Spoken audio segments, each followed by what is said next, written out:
Greetings everyone. நம்ம டெய்லியும் competitive exam point of வியூல ஹிந்தி நியூஸ் பேப்பர் பார்த்துட்டே இருக்கோம். இன்னைக்கு என்ன இம்பார்ட்டன்ட் நியூஸஸ் இருக்குது அப்படிங்கிறத பார்ப்போம். ஸோ ஃபர்ஸ்ட் பேஜில் பார்த்தோம்னா நமக்கு ஒரு ஸ்டேட்மெண்ட்டை வந்து கொடுத்துருக்காங்க. என்ன ஸ்டேட்மெண்ட்ஸ் அப்படின்னு பார்த்தோம்னா நமக்கு என்ன சொல்கிறாங்கன்னா, நிறைய மாநிலங்களோட முதல்வர்கள் என்ன சொல்கிறாங்கன்னா, அவங்கவுங்க மாநிலத்தில் இந்த குடியுரிமை திருத்த சட்டத்தை அமல்படுத்த மாட்டோம், நாங்கள் எங்கள் ஸ்டேட்டில் இந்த சிஏஏ ஆக்டை இம்ப்ளிமெண்ட் பண்ண மாட்டோம் அப்படிங்கிறதெல்லாம் சொல்கிறாங்க. ஸோ அந்த ஒரு விஷயத்துக்கு பதில் சொல்லும் வகையில் என்ன சொல்லியிருக்காங்கன்னா, சிட்டிசன்ஷிப் அப்படிங்கிறது நமக்கு டிவிஷன் ஆஃப் பவர்ஸில் எடுத்து பார்த்தோம்னா union list, state list, concurrent list அப்படிங்கிறது ஷெட்யூல் 7ல் கொடுத்துருப்பாங்க. ஓகேங்களா, அதாவது அட்டவணை 7ல் என்ன சொல்கிறாங்கன்னா, டிவிஷன் ஆஃப் பவர்ஸ், அதிகாரங்கள் பகிர்வை பற்றி சொல்கிறாங்க. ஓகேவா, மாநில பட்டியல், மத்திய பட்டியல், பொது பட்டியல் அப்படிங்கிற விஷயங்கள்லாம் நமக்கு இருக்குது, அது தெரியும் நமக்கு. ஓகேங்களா, ஸோ அதில் மத்திய பட்டியல் யூனியன் லிஸ்ட்டில் வரக்கூடிய ஒரு விஷயம் தான் என்ன அப்படின்னு பார்த்தோம்னா சிட்டிசன்ஷிப் அப்படிங்கிறது முழுக்க முழுக்க சென்ட்ரல் கவர்மெண்ட் கையில் இருக்கக்கூடிய ஒரு விஷயம். அதை அமல்படுத்துறதும் அமல்படுத்தாமல் போகிறதும் சென்ட்ரல் கவர்மெண்ட்டோட விஷயம். சரிங்களா, அது அவங்களோட முடிவு. அமல்படுத்துறது அமல்படுத்தாமல் போகிறது, அதை மாநில அரசாங்கங்கள் நினச்சாங்கன்னா அமல்படுத்த முடியாது, நாங்கள் அமல்படுத்த மாட்டோம் அப்படின்னு சொல்லலாம், முடியவே முடியாது. ஏன்னா அவங்க கிட்ட எந்த ஒரு பவரையும் அவங்க கையில் கொடுக்க போகிறதே இல்லை. ஓகேங்களா, full and full central government, அவங்களுக்கு கீழே இருக்கக்கூடிய ஏஜென்சிஸ் இருக்காங்க இல்லையா. எக்ஸாம்பிளுக்கு இன்வெஸ்டிகேஷன் ஏஜென்சிஸ், போஸ்டல் டிபார்ட்மெண்ட் அப்ளிகேஷன்ஸ்லாம் வந்து சரிபார்ப்பாங்க. இன்வெஸ்டிகேஷன் ஏஜென்சிஸ், அவங்க கிட்ட இருக்கக்கூடிய இன்வெஸ்டிகேஷன் ஏஜென்சிஸ் வந்து அதில் ஏதாவது மிஸ்மேட்ச் ஆயிருந்துச்சுன்னா அதை என்கொயரி பண்ணுவாங்க. இந்த மாதிரி எல்லாமே சென்ட்ரல் கவர்மெண்ட் சார்ந்த அமைப்புகள் தான் பண்ண போறாங்க. ஓகேங்களா, so state government including local போலீஸை கூட ஸ்டேட் கவர்மெண்ட்ல இருந்து நாங்கள் இன்வால்வ் பண்ண மாட்டோம். மோஸ்டா அந்த ஸ்டேட் கவர்மெண்ட்டை சார்ந்து எந்த ஒரு ஹெல்ப்புமே நாங்கள் வாங்க மாட்டோம். ஏன்னா இது வந்து ஒரு சென்ட்ரல் லிஸ்ட்ல இருக்கக்கூடிய ஒரு சப்ஜெக்ட். ஓகேங்களா, சிட்டிசன்ஷிப் அப்படிங்கிறது சென்ட்ரல் லிஸ்ட்ல இருக்கக்கூடிய ஒரு விஷயம். அதனால நாங்கள் ஸ்டேட் கவர்மெண்ட்டோட ஹெல்ப்பை வாங்க மாட்டோம் அப்படிங்கிறத சென்ட்ரல் கவர்மெண்ட் சைட்ல இருந்து சொல்லியிருக்காங்க. அதான் வந்து சீனியர் கவர்மெண்ட் அஃபீஷியல் வந்து சொல்லியிருக்காங்க அப்படிங்கிறத கோட் பண்ணியிருக்காங்க இந்த இடத்துல. ஓகேவா, ஸோ சென்ட்ரல் கவர்மெண்ட் தான் முழுக்க இதை இம்ப்ளிமெண்ட் பண்ண போறாங்க. ஸோ எந்தாவது ஒரு ஸ்டேட் கவர்மெண்ட் இதை நாங்கள் எங்கள் மாநிலத்தில் இம்ப்ளிமெண்ட் பண்ண மாட்டோம் அப்படின்னு சொன்னால் அது வந்து நடைமுறைக்கு சாத்தியமற்ற ஒரு விஷயமாக இருக்கும் அப்படிங்கிறத இந்த ஆர்டிக்கல்ல இருந்து நம்ம புரிஞ்சுக்கிறோம். சரிங்களா, அடுத்து நிறைய இம்பார்ட்டன்ட் ஆர்டிகல்ஸ் பற்றி கொடுத்துருந்தாங்க இன்னைக்கு. ஓகேவா, ஸோ என்னென்ன இருக்குது அப்படிங்கிறத பார்த்துரும். ஸோ தமிழ்நாடு பேஜஸில் எதுவும் இல்லை. ஸோ டைரெக்டாக வந்தோம்னா நமக்கு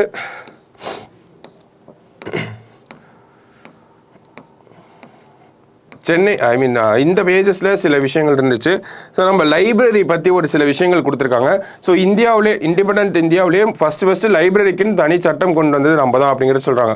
ஃபர்ஸ்ட் இந்தியன் ஸ்டேட் அப்படிங்கிறத சொல்கிறாங்க. ஓகேங்களா, Tamil Nadu took a pioneering step as the first Indian state after independence to implement the Madras public libraries act 1948 அப்படிங்கிறது சொல்கிறாங்க. சும்மா ஏன்னு மட்டும் தெரிஞ்சு வச்சுக்கோங்க. இந்த பட்ஜெட் அனௌன்ஸ்மெண்ட்டில் நிறைய லைப்ரரிக்கான அனௌன்ஸ்மெண்ட், கோயம்புத்தூரில் ஒரு பெரிய லைப்ரரி வரப்போகுது அந்த மாதிரி சொல்லியிருப்பாங்க. சமீபத்தில் கூட அந்த அண்ணா லைப்ரரி, சென்னையில் இருக்கக்கூடிய அண்ணா லைப்ரரி புக்ஸ் எல்லாம் கொடுத்து விட ஆரம்பிச்சிருக்காங்க. முன்னாடி புக்ஸ் எல்லாம் அங்கேயே படிச்சுட்டு போகிற மாதிரியான செட்டப் தான் இருந்திருக்கும். ஸோ அந்த மாதிரியான விஷயங்கள்லாம் ரீசெண்டாக லைப்ரரி சார்ந்து வரனால இந்த ஒரு விஷயத்தை, இந்த ஒரு பெரிய ஆர்டிக்கலை கொடுத்துருப்பாங்க. அல்லது நமக்கு தேவையா ப்ரிலிம்ஸ் பாயிண்ட் ஆஃப் வியூவில் மெட்ராஸ் பப்ளிக் லைப்ரரிஸ் ஆக்ட் 1948 அதை பற்றி கொடுத்துருப்பாங்க. அடுத்தது இந்தியாவில் தமிழ்நாட்டில் லைப்ரரியோட அந்த எப்படி எவால்வ் ஆச்சு அப்படிங்கிறத சொல்லியிருப்பாங்க. ஸோ அந்த ஒரு டீட்டெயில் நமக்கு எக்ஸாம் பாயிண்ட் ஆஃப் வியூ தேவையில்லை. பட் ஸ்டில் எஸ்ஆர் ரங்கநாதன் அப்படிங்கிறவரை பற்றி சொல்லியிருப்பாங்க. இந்த எஸ்ஆர் ரங்கநாதன் அப்படிங்கிறவர் யாருன்னா, known as the father of library science in India அப்படிங்கிற சொல்றாங்க. நூலக அறிவியலுக்கான தந்தை அப்படின்னு யார் அழைக்கப்படுறாரு அப்படின்னா எஸ்ஆர் ரங்கநாதன் அவர்கள் தான் அழைக்கப்படுறாரு. ஓகேங்களா, இந்தியாவோட நூலக அறிவியலுக்கான தந்தை. ஓகேவா, லைப்ரரியோட செட்டப் எப்படி இருக்கணும், லைப்ரரியோட மேனேஜ்மெண்ட் எப்படி இருக்கணும், அதனுடைய ஃபங்க்ஷனிங் எப்படி இருக்கணும், அந்த மாதிரி நிறைய விஷயங்கள் லண்டன்ல போய் படிச்சுட்டு வந்திருப்பாரு. யூனிவர்சிட்டி ஆஃப் மெட்ராஸோட லைப்ரரியனா உள்ள வந்திருப்பார். ஓகேங்களா, ஸோ வேறு படிப்புகள் படிச்சுட்டு லைப்ரரியனா உள்ள வந்திருப்பாரு. அவரை வந்து ட்ரெயின் பண்ணுறதுக்காக லண்டன் காமிச்சிருப்பாங்க. அங்கே போய் நிறைய கற்றுக்கிட்டு வந்ததுக்கப்புறமா தான் இவர் வந்து நிறைய லைப்ரரி அப்படின்னு வரப்போ நிறைய ரிஃபார்ம்ஸ் வந்து கொண்டு வந்திருப்பார். அதனால தான் father of library science in India அப்படிங்கிறது சொல்கிறோம். யார் அப்படின்னா எஸ்ஆர் ரங்கநாதன் அவர்களை. ஓகேவா, ஸோ அடுத்த ஆர்டிக்கல் தான் நமக்கு இம்பார்ட்டண்ட்டாக இருந்துச்சு. சரிங்களா, ஸோ என்ன பண்ண போகிறாங்க அப்படின்னு பார்த்தோம்னா, தமிழ்நாடு நமக்கு கோரல் ரீஃப்ஸ் அப்படின்னா தெரியும், பவளப்பாறைகள் அப்படின்றத தமிழில் சொல்லுவாங்க. இந்த பவளப்பாறைகளை பாதுகாக்கணும் அப்படிங்கிறதுக்காக தமிழக அரசாங்கம் ஒரு பாலிசியை கொண்டு வர போகிறாங்க. ஓகேங்களா, ஸோ அந்த ஒரு பேக்ரவுண்டில் தான் இவ்வளோ பெரிய ஆர்டிக்கலை கொடுத்துருக்காங்க. ஸோ என்ன பண்ணுறாங்க அப்படின்னா, a comprehensive conservation and management policy to provide the highest protection to the ecologically sensitive coral reefs அப்படிங்கிறத சொல்கிறாங்க. ஓகேங்களா?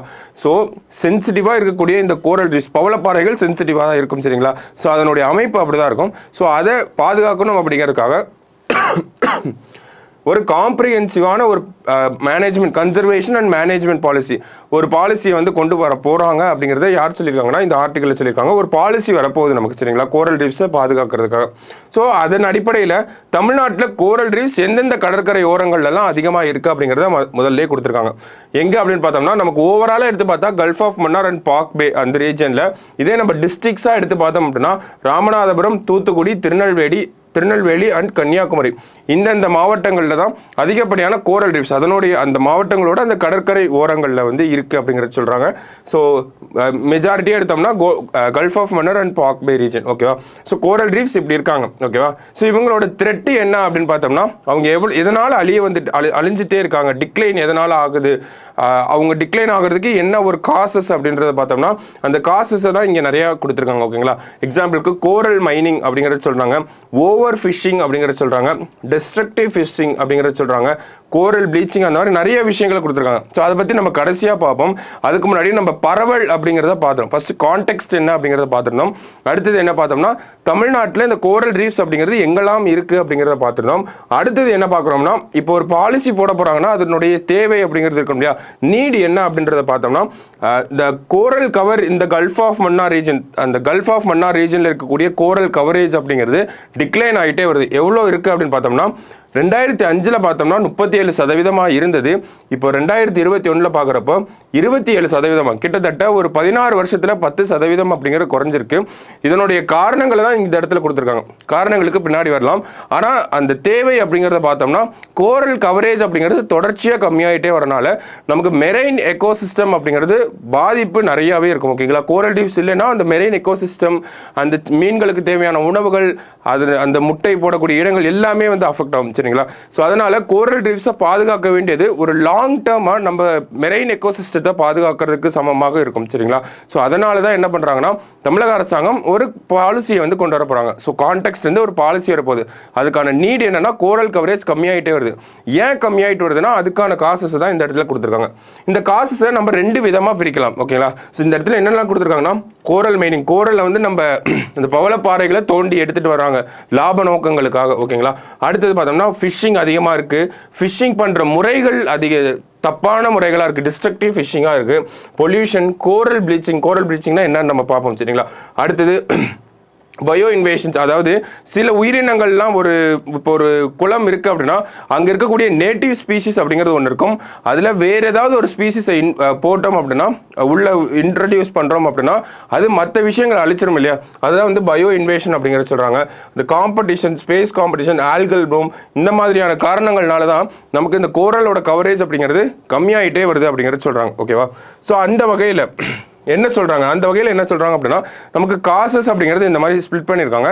இந்த காசஸை வந்து நம்ம எப்படி நம்மளோட புரிதலுக்காக எடுத்துக்கலாம், நம்ம எக்ஸாமில் எப்படி இதை ப்ரெசென்ட் பண்ணலாம்னா கிளைமேட்டிக் காசஸ், நான் கிளைமேட்டிக் காசஸ் அப்படிங்கிறத கொடுக்கலாம். ஓகேங்களா? கிளைமேட்டிக் காசஸ்னால் என்னென்னா கிளைமேட் சேஞ்சினால ஏற்படக்கூடிய காரணங்கள். நான் கிளைமேட்டிக் காசஸ் அப்படின்னா ஹியூமன் ஆக்டிவிட்டீஸ்னால ஏற்படக்கூடியது. நமக்கு கிளைமேட் சேஞ்சினால ஏற்படக்கூடிய காரணங்கள். நான் கிளைமேட்டிக்னா நம்ம சொல்கிறோம் இல்லையா, இந்த டிஸ்ட்ரக்டிவ் ஃபிஷிங் அப்படிங்கிறது, இந்த மாதிரியான காரணங்களை நம்ம நான் கிளைமேட்டிக் ஹண்டிங்கை சொல்லலாம். அந்த மாதிரியான விஷயங்களை நம்ம நான் கிளைமேட்டிக் அந்த காசஸில் சொல்லலாம். ஸோ கிளைமேட்டிக் காசஸில் என்ன மாதிரியான விஷயங்கள்லாம் இருக்குது அப்படின்னு பார்த்தோம்னா கோரல் ப்ளீச்சிங் அப்படிங்கிறது சொல்கிறாங்க. முக்கியமான காசஸாக இருக்குது கோரல் ப்ளீச்சிங்.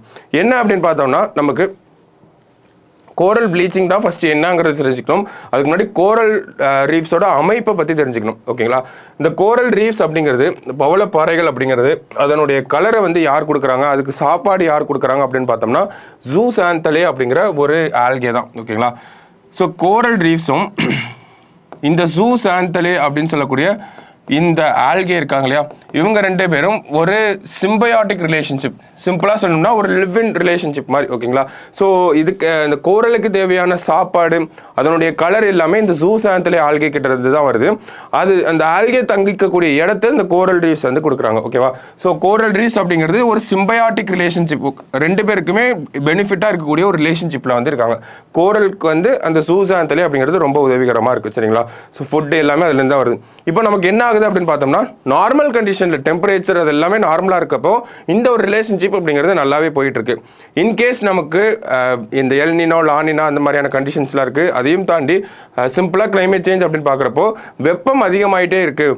சீயோட அந்த கடலோட அந்த டெம்பரேச்சர் அப்படிங்கிறது அதிகமாகிட்டே இருக்குது. சீ சர்ஃபேஸ் டெம்பரேச்சர் அப்படிங்கிறது அதிகமாகிட்டே இருந்துச்சு அப்படின்னா என்ன ஆகும்னா நமக்கு இந்த ஜூசாந்தலே அப்படிங்கிற அந்த ஆல்கே கோரல் ரீஃப்ஸை விட்டு வெளியே போக ஆரம்பிச்சிடும். ஓகேங்களா, கோரல் ரீஃப்ஸ்லேருந்து விலகி வேறு இடத்துக்கு போகும். ஏன்னா அதனுடைய ஆப்டிமல் டெம்பரேச்சரை தாண்டி வெயில் அடிக்கிறனால அந்த கோரல் ரீஃப்ஸ்லேருந்து கிளம்பி வேற ஒரு இடத்துக்கு போக ஆரம்பிச்சிடும். சரிங்களா, ஸோ அதனால என்ன ஆகுது அப்படின்னா கோரல் ரீஃப்ஸ்க்கு நம்ம பார்த்தோம் சாப்பாடும் கலரும் கொடுக்கக்கூடியது ஜூசாந்தலே. ஓகேவா, ஸோ இந்த சென்ஸ் இப்போ டெம்பரேச்சர் அதிகமானனால ஜூசாந்தலே அங்கேருந்து கிளம்பி போயிருச்சு. அதனால கோரல் ரீஃப்ஸ்க்கு சாப்பாடும் இருக்காது, கோரல் ரீஃப்ஸ்க்கு இருந்த கலரும் இப்போ போயிடும். ஓகேவா, ஸோ அதனால என்ன ஆகுது கோரல் ரீஃப்ஸ் கொஞ்சம் கொஞ்சமாக வெள்ளையாக ஆரம்பிக்குது. ஓகேங்களா, ஒயிட் கலராக மாற ஆரம்பிக்குது. அந்த ஒயிட் கலராக மாறுறதா என்ன சொல்கிறாங்க கோரல் ப்ளீச்சிங் அப்படிங்கிறத சொல்கிறாங்க. ஓகேவா, கோரல் முன்னாடி ஒரு கலர்ல இருக்கும். அந்த கலரை கொடுக்கிறது யாருன்னா ஜூசாந்தலே அப்படிங்கிற அந்த ஆல்கே டெம்பரேச்சர் அதிகமாக என்ன ஆகுது கோரல் ரீஃப்ஸை விட்டுட்டு போக ஆரம்பிக்குது. அப்படி விட்டுட்டு போக என்ன ஆகுதுன்னா அந்த கோரல் ரீஃப்ஸ் ஒயிட் கலரா மாறுது. இந்த ஒயிட் கலரா தான் என்ன சொல்றாங்கன்னா கோரல் ப்ளீச்சிங் அப்படிங்கிறத சொல்றாங்க.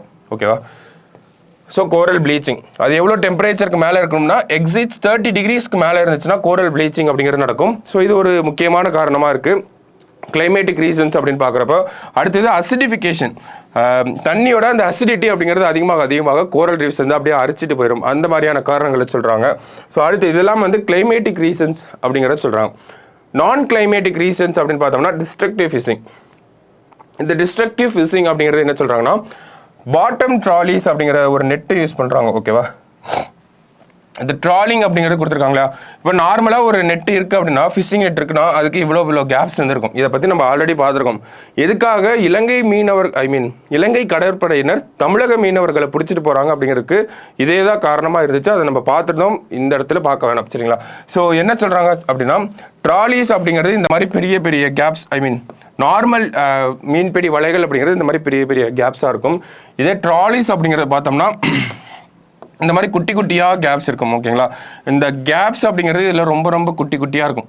இதனால் என்ன பண்ணுறோம், இப்போ இந்த நெட்டை உள்ளே எடுத்து போட்டோம் அப்படின்னா இந்த கேப்பில் மீன்கள் கூட தப்பிச்சு போகிறதுக்கு வாய்ப்புகள் இருக்குது.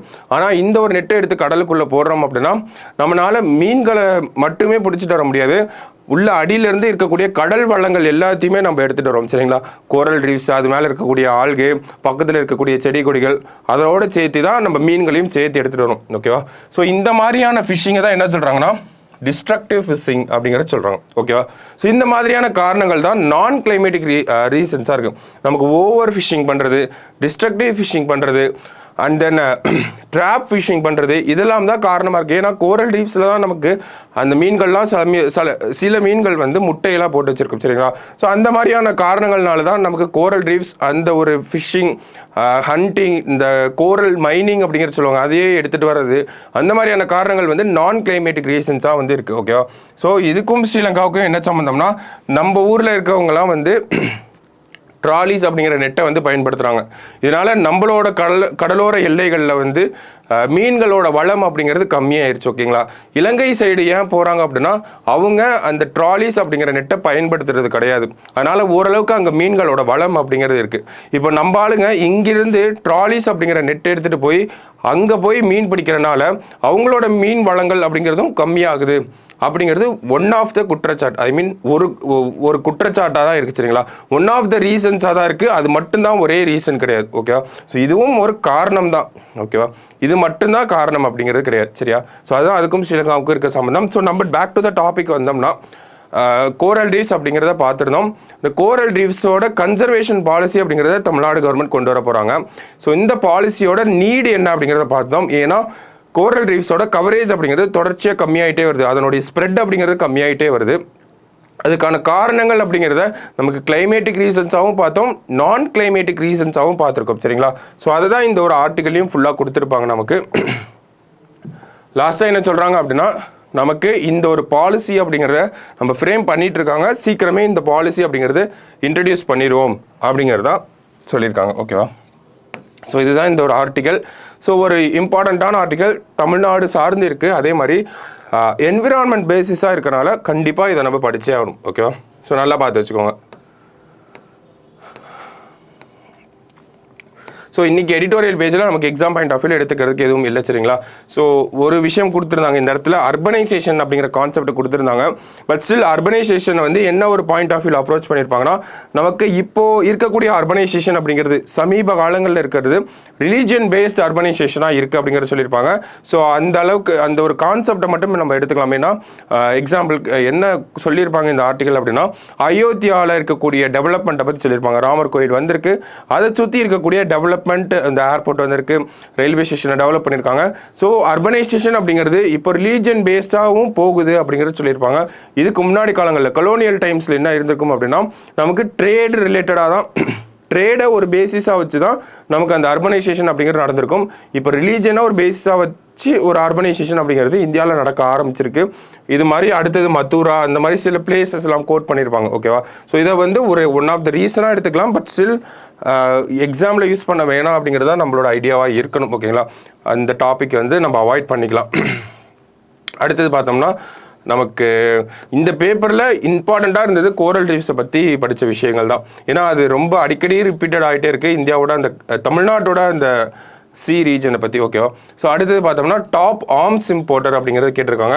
இந்தியா தான் டாப் ஆர்ம்ஸ் இம்போர்ட்டர் அப்படிங்கிறத வந்திருக்காங்க. அதாவது ஆயுதங்கள் இறக்குமதியில் உலகத்திலேயே இந்தியா தான் நம்பர் 1 கண்ட்ரியாக வந்திருக்காங்க.